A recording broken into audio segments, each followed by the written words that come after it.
Agape मनन चिंतन में आज हम एक सवाल पर कुछ देर विचार करना चाहते हैं और सवाल है, गवाह कौन है?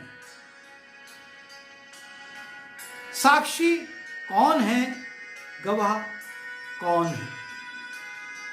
मन में बार बार सुलग उठता है एक सवाल, गवाह कौन है?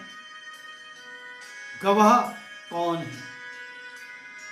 वचन से जवाब मिलता है, जिसने देखा हो, जिसने सुना हो, जिसने छुआ हो, जिसने चखा हो, जिसने महसूस किया हो, वही सही सही बता सकता है।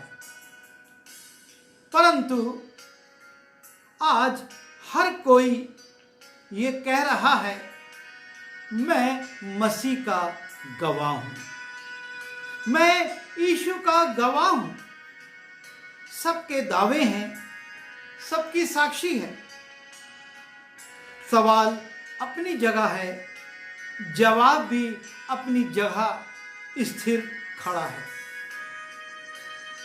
क्या पौलुस की तरह क्रूस पर लटके हुए मसीह को देखा है? उसकी करुणा से भरी आवाज को सुना है? थोमा के समान उसके छिदे हाथों को स्पर्श किया है?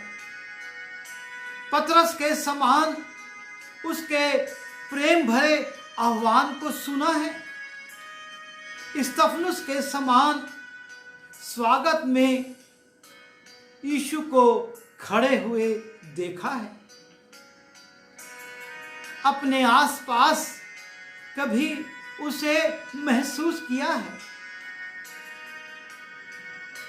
फिर एक सवाल मन में उठता है, क्या किताबों में पढ़ने से, क्या लोगों के सुनने से, दूसरों के अनुभवों को जानने या दूसरों की बात पर मनन करने से हम गवाह बन सकते हैं? यीशु की मात्र तस्वीर देखकर, उसके बारे में पढ़कर, लोगों से उसका वर्णन सुनकर उसके सच्चे गवाह क्या हम बन सकते हैं? क्या कभी अपने अंदर उसे देखा है? क्या कभी उसकी आवाज को सुना है? क्या उसकी उपस्थिति को अपने पास महसूस किया है? क्या उसके हाथों का स्पर्श हमने महसूस किया है? उसकी शांति, उसके आनंद, उसके प्रेम के स्वाद को चखा है? सोचिए, हम सोचें, हम कैसे गवाह हैं? क्या हमारे पास उसका कोई व्यक्तिगत अनुभव है, या आज भी हम देखा देखी, सुना सुनी उसका बखान कर रहे हैं और अपने आप को गवाह कह रहे हैं? हम जांचें, हम नामधारी गवाह हैं या उसके सच्चे गवाह हैं?